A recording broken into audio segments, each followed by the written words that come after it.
बहू का चक्कर।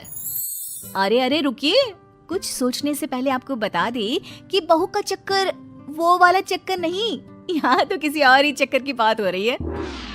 अरे अरे रिद्धि बहू, क्या हो गया? फिर चक्कर?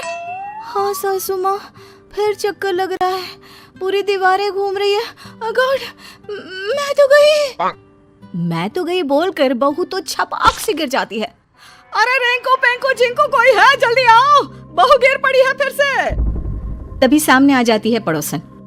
हाय रे, बधाई हो रिंकू पिंकू चिंकू की माँ, बहू पेट से है, दादी बनने वाली हो क्या? अरे चुप चुप कर, निकल। जब देखो तब हमारे घर के अंदर आंखें गड़ाई रहती है। अरे ऐसे चक्कर इसे हफ्ते में 10 बार आते हैं, तो क्या हर हफ्ते दादी बनने का जश्न मनाओ? चल चल। तभी रिद्धि का पति रिंकू आ जाता है। ओहो, फिर गिर पड़ी। एक तो इसका ना समझ में नहीं आता, गिर गिर कर इसका शरीर कितना मजबूत हो गया है, लेकिन फर्श बेचारी गिर गिर कर टूट रही है। फिर से सीमेंट का काम करवाना होगा। तभी रिद्धि को होश आ जाता है।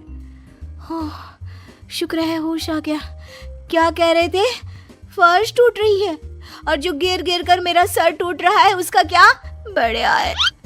बहू उठकर खड़ी हो जाती है, लेकिन समस्या बहू के हर दिन चक्कर की वहीं फर्श पर ही गिरी रह जाती है। माँ जी, मैं डॉक्टर को दिखाने जा रही हूँ, मुझे अच्छा नहीं लगता। मैं घर की बड़ी बहू हूँ और आए दिन चक्कर खाकर गिर जाती हूँ। कल को दूसरी बहुएं भी आएंगी। आप तो सह लेती हैं, लेकिन कोई और क्यों सहेगी? बहू दवा लेती है और ठीक हो जाती है। घर में सब नॉर्मल हो जाता है। फिर एक रोज, बेटा तुम लोगों से एक बात कहनी थी। रिंकू की तो शादी हो गई, लेकिन अब पिंकू की उम्र भी हो रही है। पिंकू की शादी के लिए भी लड़के देखो। हाँ माँ, मैं समझ रहा हूँ। घर पर बहू एक और खाने वाले इतने, रसोई के काम में भी दिक्कत आती होगी। बोल, कैसी बहू ढूंढे छोटे के लिए? अरे जैसी मर्जी देख लो बेटा, बस ये देख लेना कि चक्कर पक्कर ना आता हो। बहू के चक्कर से तो मैं परेशान हो गई हूँ। खैर, किसी तरह छोटे की भी शादी हो जाती है। बड़ी और मझली बहू के साथ तो सास के ब्यारे न्यारे होते हैं। कोई रोटी देती तो कोई सूप, कोई चाय लाती तो कोई सर दबाती। लेकिन कहते हैं ना, सब दिन एक से नहीं होते।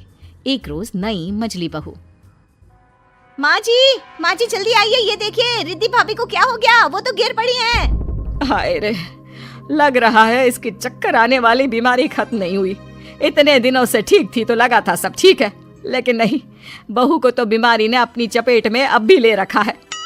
माँ रिद्धि को चक्कर आया और वो गिर पड़ी। अब छोटी शीतल को क्या बोलूं मैं? अरे बोल दे कुछ नहीं, चूहा देख कर डर गई, मैं डॉक्टर को बुलाती हूँ। तभी छोटी बहू सास से पूछती है, सासू माँ वो रिद्धि भाभी को क्या हो गया? अचानक धम से गिर गई। अभी तो मैं सुबह का खाना बनाकर हटी हूँ, शाम की उनकी बारी थी, अब वो अचानक से बीमार हो गई। तभी छोटी बहू की माँ आती है। अरे क्या हो गया बड़ी बहू को? लगता है सास का प्रेशर है, बेचारी सह नहीं पा रही है। अरे क्या प्रेशर है? कोई प्रेशर नहीं है। वो तो बहू को बीमारी थी, हम लोगों को शादी से पहले बताया नहीं उसकी माँ ने। देखिए, आपकी बेटी को भी कोई बीमारी शिमारी हो ना तो बता दीजिए। वो क्या है ना, अब हिम्मत नहीं रही बहुओं के नखरे उठाने की। अरे उन्होंने आपको नहीं बताया तो कम से कम आप हम लोगों को तो बता देती। अब ये बताओ कि इतने सारे लोगों का काम क्या मेरी बेटी अकेले करेगी दोनों वक्त का? चल बेटी मायके। चल बेटी, अरे स्कूल में दाखिला नहीं कराया है बेटी का, शादी की है, ससुराल है, यहाँ से ऐसे लेकर नहीं जा सकते अपनी बेटी को। अरे तो क्या करूं, बेटी को रोटी बनाने की मशीन बनाकर यहीं छोड़ जाऊं? भरा पूरा परिवार, सास बुढ़िया जेठानी को चक्कर की बीमारी, ना जी ना। चल बिटिया। छोटी का पति कहता है, अरे कैसी बात कर रही है सासू माँ, अभी तो शादी हुई है हमारी, इतनी जल्दी बीवी को लेकर क्यों जा रही हैं? तो क्या करे मेरी अम्मा, मेरे साथ रसोई में कौन काम करेगा? ना जी ना, मेरे बस की नहीं है। छोटी बहू तो माँ के साथ निकल जाती है। अब रह जाती है बड़ी बहू। बड़ी बहू को जब होश आता है तो वो देखती है कि सभी उसके आसपास खड़े होते हैं। क्या हो गया? सब ठीक तो है ना?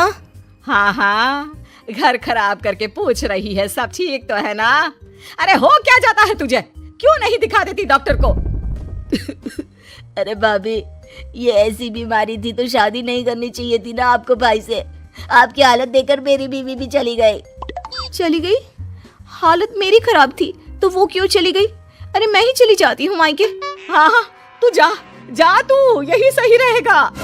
भाभी आप आए दिन बेड पर रहेंगी, फिर वो कैसे घर का सारा काम अकेली करेगी, इसीलिए उसकी माँ उसे ले गई। ओह ये बात है, मेरी बीमारी के कारण आप लोग परेशान हो ना। वैसे मैं अभी का खाना तो जल्द से बना देती हूँ, सुबह चली जाऊंगी मायके।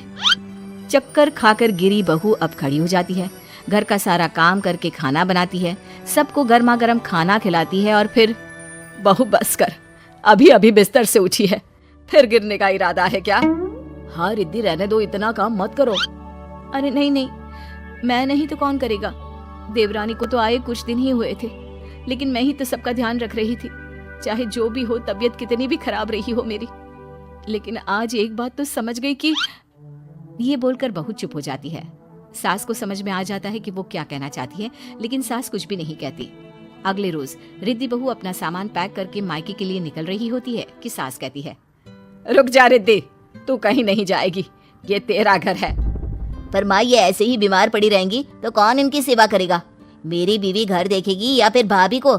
ना इन्हें तो जाना ही होगा। अरे ठीक है ना, अगर परिवार की मुश्किलों में जो साथ नहीं खड़ा हो सकता, ऐसी बहू हम लोगों को नहीं चाहिए बेटा। तू एक काम कर, अपनी बीवी के साथ कहीं और शिफ्ट हो जा, मेरी रिद्धि बहू तो मेरे साथ ही रहेगी। सास के फैसले को देखकर रिद्धि खुश